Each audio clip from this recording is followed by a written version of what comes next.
in hotter conditions than this, haven't you? Come on. It's toughen up here. Thank you so much for having me. Let me first introduce to all of you, I got some traveling companions here for this special swing. I have my wife, Andrea, who's a first grade school teacher there, member of the Ohio Federation of Teachers. And we got Brady Ryan back there. Say hello to Brady, our little guy. He has been seduced by the football, so he may not be paying much attention here. He's a good Ohio boy. Thank you so much for being here. You know, this is an important moment in time that we all are living in the United States of America. We're coming out of a global pandemic. We're coming out of a global economic collapse. And we are trying to figure out what direction we're going in as a country. And I think that when you have moments like this, you got to start reconnecting back to the things that are most important. And the labor unions in this country have been so essential, as your president has said, that I think this is one of the fundamental institutions in this country that we have to rebuild, expand, and grow so that we can rebuild, expand, and grow the middle class in the United States of America. I want to tell you, when I first started really learning about the union movement, you know, growing up just outside of Niles, Ohio, so I know IUE, CWA very, very well. We had Delphi plants like you had Delphi plants.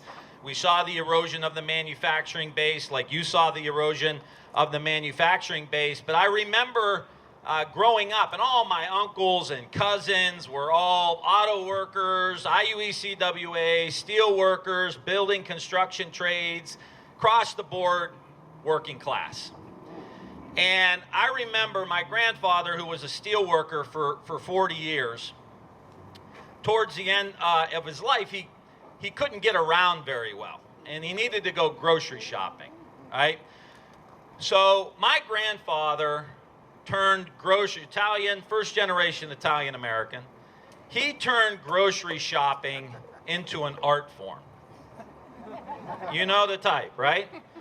So he calls me up on this cold, snowy Ohio day, and he says, I need you to take me grocery shopping. No problem, Grandpa. Love my grandfather. The best, the best.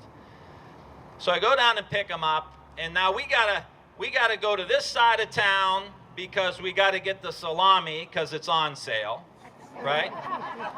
So then we gotta go all the way to the other side of the town because the provolone cheese is on sale over there.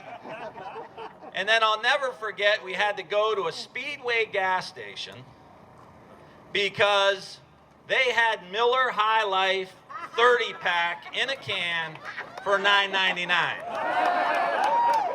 So we had to take advantage of that sale.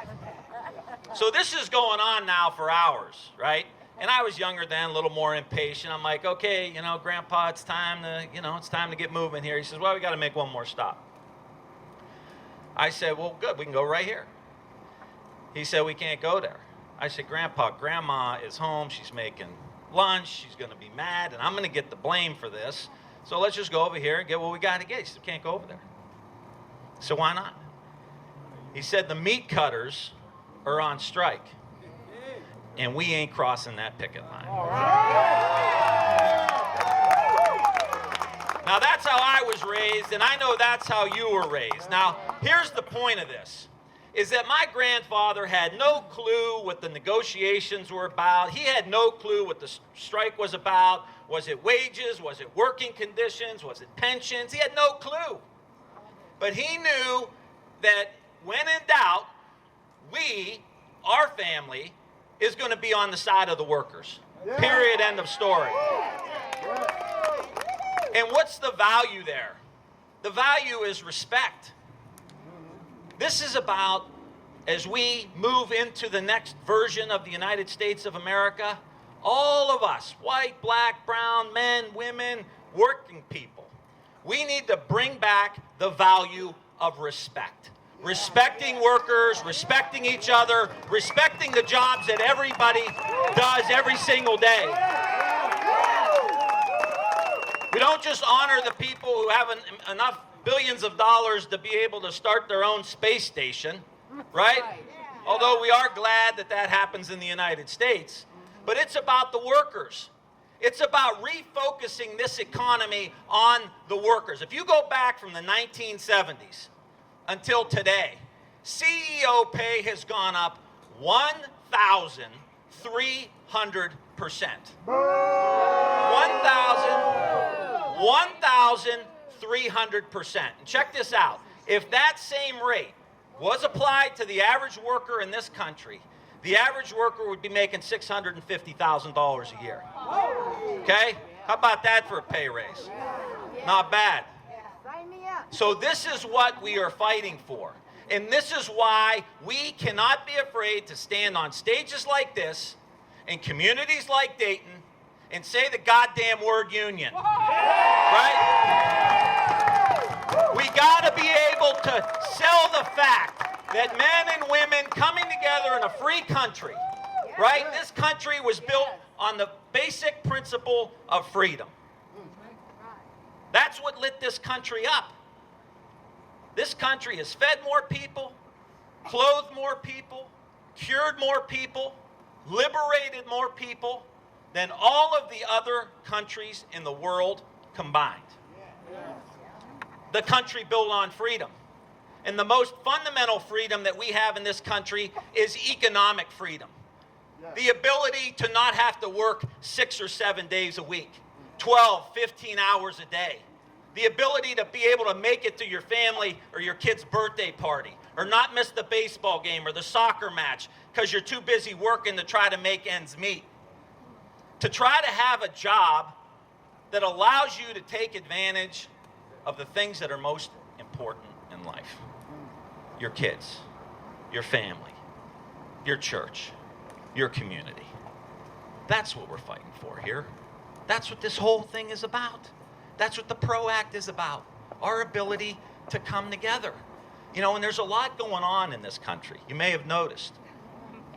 And there's a lot of people, and this is a fundamental problem that we have right now. There's a lot of people in this country that think that we have to agree with each other on everything. You got to agree with your congressman on everything. You got to agree with your senator on everything. You got to agree with your president on everything. I ask these people when I see them, in all sincerity, are any of you married?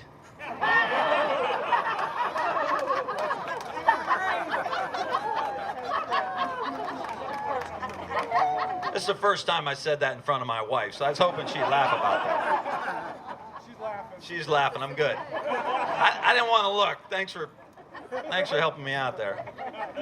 But I love we're head over heels, right? We got kids, we got problems, we got like everybody else. Head over heels in love with my wife. If her and I have 10 conversations in one day, okay, and we agree on 5 of them, we crack a bottle of wine and celebrate how great our marriage is. So if that's the case for the most intimate relationship you have, why would it be different for your congressman, your senator? It's about us figuring out how to come together, find points of agreement, move the country forward. And right now, the coalition in the United States is Democrats, Republicans, and independents against the extremists who are trying to destroy the country and destroy the middle class. That's what this is about. Are we together on this? So people say all the time to me, why do you talk so much about the economy? Why do you talk so much about jobs? There's so much going on. Our culture, we're fraying at the seams here. So let me tell you a quick story. And I know it's hot, so I'm gonna be brief. But I want to tell you a story when they say this. I said, let me tell you a story about my grandfather. Same guy, John Rizzi. He had a good job, steelworker job, right? And he didn't have to work more than 5 days a week. Right? He didn't have to work 12, 15 hours a day. So what did he do in his free time? Right? I said he was Italian, right? He had a garden, of course. But he was the head usher at 10:45 Mass at Our Lady of Mount Carmel Church. He ran the beer tent at the summer festival. Allegedly snuck his grandkids some free beers. Absolutely no evidence of that. My brother and I destroyed all the evidence. But he had time. He had time to participate in building the community because he had a good job. He was able to paint the church and do all these things. And you know what else they did? On Saturday night, him and my grandmother, almost every Saturday night while I was a kid, they would get all dressed up. They would get all my great aunts and uncles, and they would go out dancing. They'd go have some drinks, and they would go out ballroom dancing, big band dancing. They had joy. They pursued happiness because he had time and he had a good job. That was all available to him. And so when and you all have had to do this, when he passed away, you know, you got to go down when someone close to you passes away. You got to go down to the house, and you've got to clean out the house. These are terrible things, gut-wrenching things, but you always learn something, right? So we go down to clean out my grandfather's house, my grandmother's house. And I'm going through the book, and I stumble across this thing. It's the Our Lady of Mount Carmel historical book, right? It was kind of bust out copies. It wasn't fancy, but it was an account of the church, right?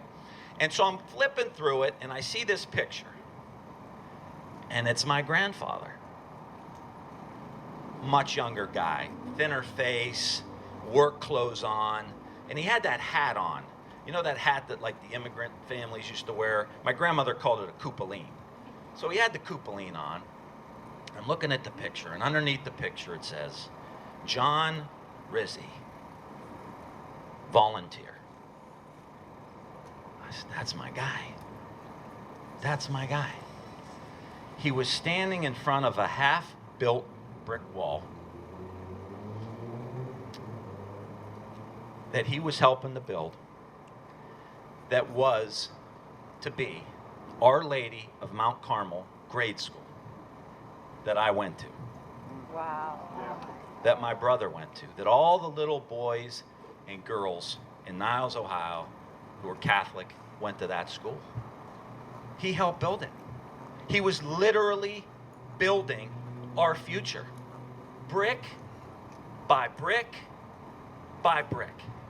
And he did it with joy, with purpose. He was proud to do it. And so what we're doing here today, this is about building brick by brick, legislation by legislation, rally by rally, door knock by door knock, our kids' future. And we're saying that we are not happy with this future being in the control of the hands of the wealthiest people in the country while everyone else gets the crumbs. This is about us coming together. This is about the unions coming together. This is about working people coming together. And this is us building the great American middle class here in the United States of America. Are you with me on this? So I know what's happened. I'm going to tell you a quick story about Muhammad Ali. Because what is a union rally without a Muhammad Ali story? So this kid ran into Muhammad Ali down in Louisville, Kentucky.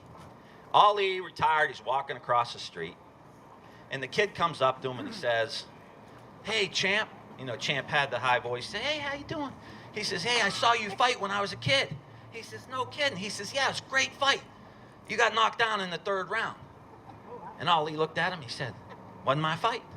The kid said, no, champ. I mean, I love you. It was a great fight. But you got knocked down in the third round. Champ said, wasn't my fight. He said, champ, my dad took me. It was like this big father-son thing. But you got knocked down in the third round. And the champ says, wasn't my fight. I ain't never been knocked down. I'm either up or I'm getting up. And that's the union movement in the United States of America. Never knocked down, either up or getting up. The middle class in America is never knocked down. We're either up or getting up. Dayton is never knocked down. Dayton's either up or getting up. Thank you so much. Let's go win this election. Thank you.